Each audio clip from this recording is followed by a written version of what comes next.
Hello muri Zimbabwe and welcome to Zim Reality ITV panapa patsime ruteshe patakagara nana sekuru patogara na gogo tichinzwisisa nyaya dzakasiyana-siyana dzinenge dzichisangana nevanhu matambudziko akasiyana-siyana anenge achida mazano because totenda kuti tega ama2K tega hatingakwanisi kuti tibatsirikane hatingakwanisa kuti tibatsirane but takagara nana gogo takwanisa kuziya like musora nhasi tine audio yatina yatatumirwa nemurume akutaura kuti iye akabva kumba achinyepa asaenda kugirlfriend achienda kugirlfriend then achibva sangana girlfriend yake but anga turi dhira anga raitwa negirlfriend yake namadhamu kuti madhamu asa achipinzwa chikomba kumba kwavo but still chega ndichatsonzwe iye achinyatsotsanangura chaizvo but chekutanga kutanga takwekotedza gogo muchirongwa munofanira gogo aya tofara hedu pakadiniwo kusangana futi zvakare aiwa tinotenda gogo tauya futi vazukuru venyu vari kusangana nezvinhu zvekuti wakazvinzwa unonyatsoona kuti apa kuda gogo vapedzerana nagogo bcause ini ndega kuti ndiwabatsirika notoshaisa ndomubatsira sei tine murume watinaye panapa ada kuti player panapa murume uyu katenge tange tamuplayer then totanga tamunzwa then toyatsofambidzana taita sei tamunzwa. Mukoma Sparks makadii ndaitawo nyaya yangu yandiri kuda kuti mundibatsirewo. On Thursday, my girlfriend akanditi she wanted to spend the weekend with me akatochema. Ndikabva ndaenda kumba ndikaudza mukadzi wangu kuti ndiri kuenda kunze nebasa akati it's okay. Mai mwana wakandirongedzera and gave me a kiss. So I was supposed kuenda Friday ndodzoka Saturday manheru. Ndaswerawo nechimoko. Zvisinei Saturday chimoko chakangonditi your wife haana care newe. Why asina kumbofona kudzwa kuti uri sei? Can you spend another night wozongoenda Sunday? Ndakanzwisisa ndikararako Sunday makuseni ndakamuka ndokugeza nebaby. Tapedza ndobva handiti rest a little bit ndikubikire. Achibika ndakaona papinda message mufoni yake yakanzi thanks asikana nhasi ndaita bonde katatu chaiko ndikanakirwa. We should meet up nombokutengerai madrinks. Ndakatora foni yechimoko kwakutoona kuti it's my wife kwakuita go through the chat and I discovered kuti my wife ndiye akati kune girlfriend take my husband for the weekend. I have my ex who is back in town. Ndakazorora ndikabva ndabuda ndichisvika kumba ndakasvikirana namadam vandibikira special food ndikairamba. I couldn't ask her nanhasi zviri kundidya moyo. Can I ask or ndoitawo sei mukadzi akandidzorera? I am so heartbroken. Ndibatsirewo kuti ndoita sei. Right, gogo. Mainzwa nemurume uyu. Aiwa nyaya iyi ndainzwa. Yakakura muto. Nyaya yakakura muto. Ndofunga mukadzi akaziya girlfriend rababa. Vachibva vataurirana vega. Saka ngamutiwo chimboenda kuweekend nemusandito zvangu kunoku. Nyaya yakaoma iyi. Yakaoma. Nyaya yakaoma Mukoma Sparks. Kuoma kwayakaita nyaya ndezvokuti uyu murume aifunga kuti ishasha. Asi yakabva anosanganawo nechifuti. Neshasha. Matsotsi agerani. Matsotsi asingagerani apa. Apa matsotsi haaita sei? Agerani. Zvino zvakaitika izvi zvakatooma. Ende zvaari kutaura iye kuti kana kumubvunza ndobvunza sei anobvunza achiti kudini. Anobvunza achiti kuti iye akabvawo nechitsotsi chokuti ndinoenda kubasa. Ndiri kuenda kubasa akarongedzerwa. Saka yangu update kuti vari kuiri koko zvonzi variko. Kuti haiwa no problem. Animazvona. Saka uyu murume uyu ndiye anonzi akagadzirirwa saisi. Hatizvikurudziri hedu. Zvakashata. Hazvina kunaka. Endewo vana vedu vechidzimai ava dai varega kudaro. Anzi chivi hachidi kutsiviwa nechimwe chivi. Plus zvekunyanya kumudzimai hatitarisiri kuti zviitike zvakaitwa namai ava. Hazvina kutonaka. Iyewo mukomana uyu murume uyu haana kugona kuronga upenyu hwake zvakanaka. Akakanganisawo futi. Hatingamuti akaita zvakanaka. Akakanganisa. Vese nemukadzi vakakanganisa. Vese matsotsi. mukadzi itsotsiwa nokuti haungati iwe uri mumba nemurume woiti ex mukomana waimbodanana naye ndokoodzokera futi aiwa mukadzi itsotsi uyowo murume itsotsi honai murume akutaura kuti kana kuti ndibvunzi ari kutotya kuti ndikabvunza ndichabudavigwa kuti kudii boza ari kuzivawo zviri kuitika asi papamoti angapaite sei ongogara nazvo mumwoyo hapachina zvaachaita uyu otongotsva uyu ngachitongotsva akanyarara but semurume manje zvinonetsa kuti uzvitambire kuti akomana kairi zvinonetsa kana atoda hake kuti zvinhu izvi zvipereka angatotsvaga hake dzimwe nzira but nzira dzacho futi dzanga tsvaga dzekuti kudiko dzakatooma kune kwakutongorambana nokuti iye arwadziwawo kuti inini ndakabuda mukadzi akasara akabuda saka zvinorwadza apo mukadzi asi kuzviziva kuti komrade vari kuzviziva zvakasara zvichiitika asi kuzviziva handi unoona manje saka apa panhu pakatooma iye mukadzi weipfambi futi itori pfambi nokuti dei anga asiri pfambika haimboronga dhiri negirlfriend kusvika pakadai saka apa dzasangana pfambi dziripo vanhu vese ava vakatoipa ava hapana munhu kwai ende hapana wandogona kureverera kuti akagona iye girlfriend yacho futi kwakakwainda uyu murume akarongedzerwa kuti ari kuenda kubasa asi haana kunaka futi nokuti akaziva zviri kuda kusara zvichiitwa nemukadzi upi aitozviziva saka vanozivana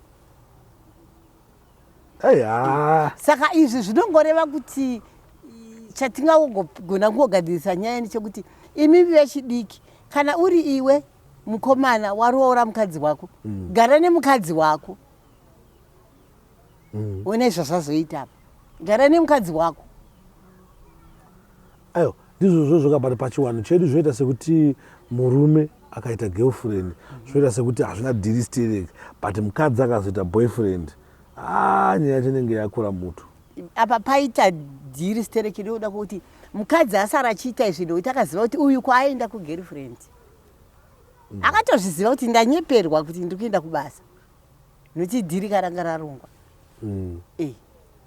akatozviziva saka kuri kuti vaitozivana murume anga asingazivi hake zvosara zvichiitwa uku saka ndamboti uyuwo muzukuru wangu mukadzi uyuwo futika aiwa ipfambi hatori mukadzi kwai handimurevereri asi gogo tiri panyaya idzodzinzi murume hake haisi stereki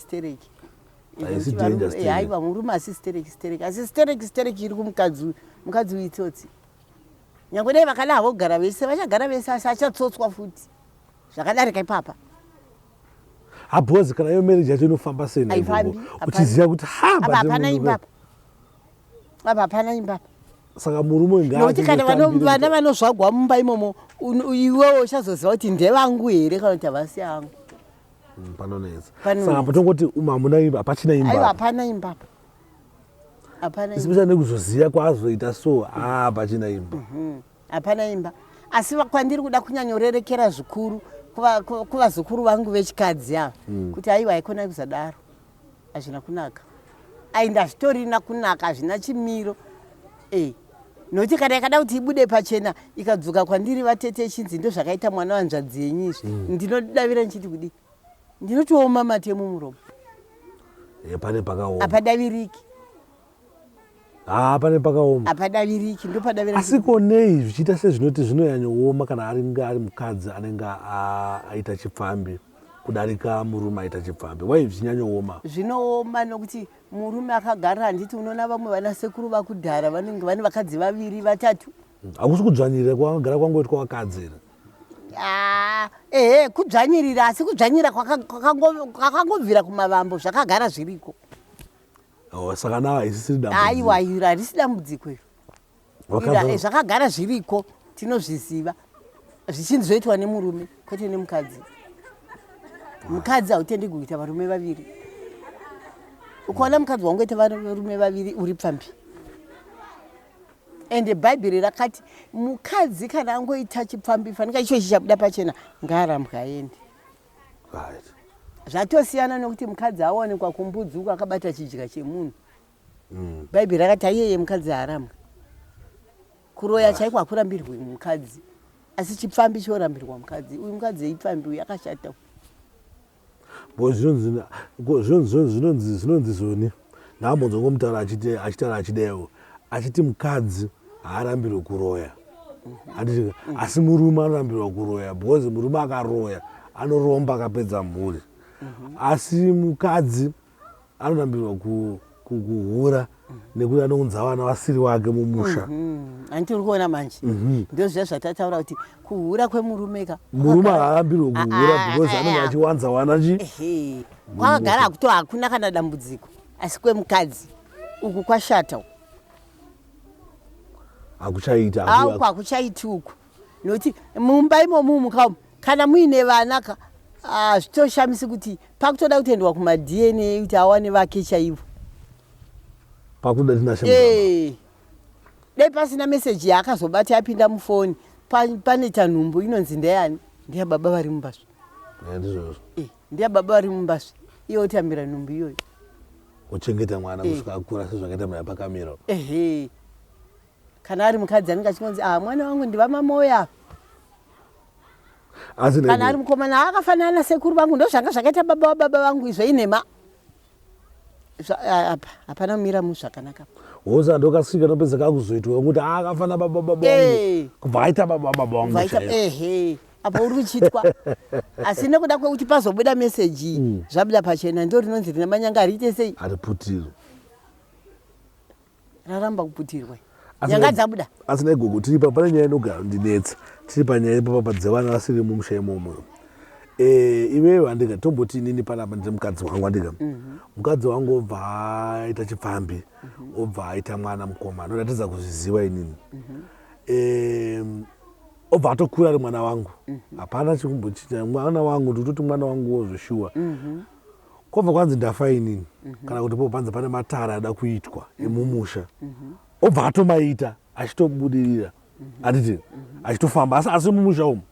Asi ndinozoona manje pano pavanoziya ndakaziva inini kuti mwana asi mumusha mangu toboti mumwe mwana nimwewo situation ndasati mwana nomusha ndotanga kungwara kuti aiwa haaende pachikuwa haomberere haatemeri pekuti ndiwigwe haaite sei zvinombaizofamba sei zvakambaizokosha sei zvokuti munhu ndiwe ropa rimwe chete newe kana kuti asizvo ropa rimwe chete zvakakosha ikati hazvina zvakangofamba because zvinoitika kuti mudzimba umu tada kuita chaizvo pasina maDNA akayama manje kuna mwana wakangonzi mwana ndewako uyu mwana akakura ari pane vamwe asi asiri mwana wemumba imomo agoviga mumwe mwana wemumba imomo asi asitona kukama pasina kana ngozi yambomuka. Saka zveropa zvakakosha here kana kuti hazvina kukosha? Imwewo kanyaya kana kuti mungobatsirawo vamwe vanhu vari kuonawo. Inoti zvakakosha nekuti zvinhu izvozvo musafunga kuti zvinorova. Imimi henyu sevana vechidiki mime muchiti zvinorova asi zvinhu izvozvo hazvirovi. Ivhu iri renge richitonyatsoziva kuti uyu haasi wemuno mumusha mwana. Ivhu iri iwe unenge uchiti ndewangu kana kuti unenge uchiziva kuti haasi wangu asi ni secret yangu inini naadzimai vangu. Vanhu vese vagosazviziva asi ivhu iri rotoziva kuti pavana vari muno mumusha uyu haasi wedu uyu. Dzimwe nguva ndo pamunozoonawo iyewo mwana uya azvagwa mumusha mako uri kuda kuvanziridza kuti ndewangu ava vasazvizive ndewangu asi ndongoti ndewangu hatingoti unongotaura naadzimai kuti ngatingoti ndewangu. Iyewo mudzimu yake kana yakasimba mwana uyu mumusha imomoka zvinotobuda kuti haasi wemo. Anokuitira imwe misikanzwa isingaiti yokuti zvichaonekwa kuti misikanzwa ine mwana iyi inoda kufambwa iyi aisisiri normal. Kusvika zvichafambwa chete zvichabuda pachena kuti uyu anoda kuenda kumusha kwake. Asi kana nzvimbo yake iri wiki rimwe asiko kana iri wiki yemumusha mako iwewe inoramba kuti haziwe pano uyu. Yekwake kana yaramba kutaura kuti nini handiziwe pano asi yakowo iwewe pamidzimu miviri hapamboshayikwe wakasimba unobudisa nyaya. Rega ndimbokupa nyaya iyi. Ndakambosangana neimwe mhuri ina mai vakaenda vakaitiswa nhumbu toti newe vaitiswa nhumbu newe ndobva vabva vachitivo ndakuenda kumusha kunosununguka. Ndobva vaenda kumusha kwavo kuna mai vavo kunosununguka. Mbva vasvika kunosunungukwa kuya zvazvokuti havachadi kudzokera kune uya muridzi wenhumbu. Vanakigwa nezvoumwe wakazodanana naye vaane mwana kumusana kuti vakadanana vaane nhumbu here, vadanana vazopane mwana. Murume uyu akati ngatingoti mwana ndewani, isikireti yedu tiri vangani, sikireti yedu tiri vaviri, mwana atingoti mwana ndewangu. Mbva vatenderana. Zvakaitika live izvozvo pachivu apa nekwamutare uku, mai vangu vari wekwamutare. Mai vaya vakatora mwana vakaenda naye kuchivu kumusha kwababa vaya vasiri vemwana, vakanogara zvikaratidza kuti zviri kuramba. Mwana uyu akati aiwa indoda kunogara kuna mbuya kwamutare. Mai vani vamai akanogara ikoko vachimumanikidza chete. Akakura mwana uyu akaenda kuchikoro apedza chikoro. Mwana uyu akatanga kutsvaga zvokuita, midzimu yake ichimupawo zvokuita. Asi achinditsanangurira mwana uyu unoti ndakatenga mombe ndikaisa kuchivu kwastepfather. Mombe iyeya ikafa kungowanikwa yakati kunguma. Tikati zvaonekwa. Hanzi ndikazotenga imwe mhou nemhuru ndikanoisa kwastepfather, zvikaonekwa zvakafa zvese mhou nemhuru. Unobva watanga kuda kuzvitsvaga.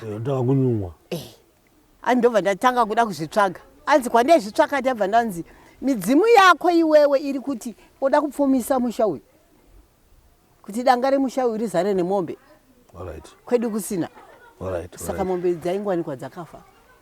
Kuti pandoti kachimunji kuti unotongonyumwa wega kuti there's something kuda kuti asevenze achiedza kuvaka musha uya kwastepfather zvaingoramba kusungwa nekusungwa kusvika vana mainini vanini navamai vakati aiwe ngatifambe newewe. Chii chiri kuitika muupenyu hwako? Apa atove nemhuri, atove nemukadzi nevana vaviri, asi upenyu hwairamba kuti achengete mukadzi masipo chaiyo chekudya hapana. Vana mainini ndo vakazofamba naye. Mai vacho vachiramba nekuti vaimuvanzira kuti kwakati hakuziriko pano apa ndo pako. Vana mainini vakanoudzwa kuti aiwa kwamuri kumumanikidza mwana kuti aende kwakuzi kwake. Ona zviri kuitika kwake ndeuku. Kwako ndikukoko. Ndozotanga kuzofamba kwazvakaita. Ndokutanga kufamba kwazvakaita. Ndokuchimuratidza kumusha kwake. Izvozvizvi akazodzoka kwandiri ini achitondiudza kuti vatete kwamakanditi kuya zveshuwa ndo kumusha kwangu kwamaikanzwa kuchinzi mandakutsanangurirai nyaya ka ndakazonokusvika vana mainini vakanondiratidza ndikatonoonana nenhama dzangu. Izvi upenyu hwangu hwatofamba. Ndatove neupenyu hwakanaka nevana vangu ndigere ndakatotenga stendi yangu kudomboshava, ndakatovaka vana vangu vakutoenda kuchikoro, ndakuwanawo mari dzangu zvichifamba. Asi mai vangu handisati ndavaudza kuti ndakazoenda kuhama dzangu chaidzo nokuti ndikavaudza havadi kana kuzvinzwa. Andinoona unenge uchivanzira mwana asi midzimu yemwana uyu yakadini, yakajamuka inotaura yega. Pamidzimu miviri inoti yako neyemwana iyeye pane wani unobuditsa nyaya. Pane wani unogona kuitawo skiri, because imwe midzimu inonzi haina skiri. Inayo iri skiri rakabuda. Alright, I think papa ndapanzwisisa. Saka tichipedza edu nyaya yedu satongoti uyu nyaya yake iri tika ngaachizive kuti manager apa pachina. Aiwa hapana. Because iye anogara nyange akanyarara sei anogara achizvidya mwoyo kuti nyange akaenda kubasa anogara achingozvidya mwoyo kuti akomana manje kumba kuriko here uko. Umaona manje. Hakuna. Saka manager apa tikuti aiwa apa hapana imba. Apa hapana imba. Hapana imba. Noti pasangana matsotsi ese. Ene matsotsi achawandisa angosvika kuma 3-4. Saka hapana imba. Bozi murume uyu kwayo ex uyu akatongoudzwa kunzi baba havapo, asakaridza havapo uyu akukumba akaenda kwakati. Saka chiminzi kadhirike vanhu 4 ari kuyatoziva zvese uyu girlfriend achapota achiti saka unoona kamukadzi wakurova kuti mukadzi. Hapana iwo kabuda iye ari kubudawo. Hapana. Mugirlfriend akutozivawo futi kuti pasaka imba hapana. Hapana. Aiwa ndakutenda. Asi kunyanya vechikadzi regai kuzodaro zvakaipa. Hazvidiwi. Hazvidiwi. Mazuvano vana vacho vakungoti aiwa wakandiitira izvi ndokuitirawo izvi. Makwikwi kanzi taenzana mazuvano. Aiwa asi hakuna zvakadero kuenzana kwacho hakuvaki. Hakuvaki. Hakuvaki. Hakuvaki. Kunoparadza. Kunoparadza. imba yatoparara nyangwe dai vakagara zvavo nemurume wacho akanyarara asingabvunzi asi ane mubvunzo mumwoyo make ari kuzvibvunza haasi kubvunza mukadzi asi ari kuzvibvunza anonga achizvibvunza ende unoramba iye achatobatwa bp nokuti ane nyaya dzake ega dzisina kukuudza iya hambone udziva ti atoudza imi mukoma Sparks neni hama dzake chaidza hambodziudzi haitauriki inonetsa haitauriki aiha pakaipa aiwa gogoda kutendai nenguva yenyu yamatora tichidhiskasa nyaya iyi matozotudza imwe nyaya yakaitika pachivhu apa yekuti tatoziva kuti mudzimu ukasangana nemudzimi neskiri aiwa hainogona kuita sekupedza masports. Anoda kutendai gogo nekuramba muchingotibatikawo pashow yedu muchingotipawo mazano. Anoda kutendai gogo, Mwari vakuitirei zvakanaka. Muri Zimbabwe ndofunga manzwa episode inoyi. I think it's one of my interesting episode takaita nagogo ekuti taitodzidza and that story yanga iri very interesting ichitoshamisa futi kuti ndozviri kuitika munyika yeZimbabwe, but zviriko zvira vanhu ndosaka tichiuya nanamupanga mazano vachitibatsira, vachitidzidzisa, vachitifundisa, vachitidzoreredzawo pamwe pacho patinenge takurasika. Thanks for watching, thanks for supporting Zimu Reality ITV. Kana uchinge uchitiona uri kuYouTube usina ku subscribe, please do subscribe. Kana uchinge uchitiona uri kuFacebook usina kufollow, please follow us on our official page yakanzi DJ Sparks ZW. Thank you nekuramba muchingoona nekuramba muchisupporta. Always remember that fear not, sin not, whether you like it or not, the truth is the truth.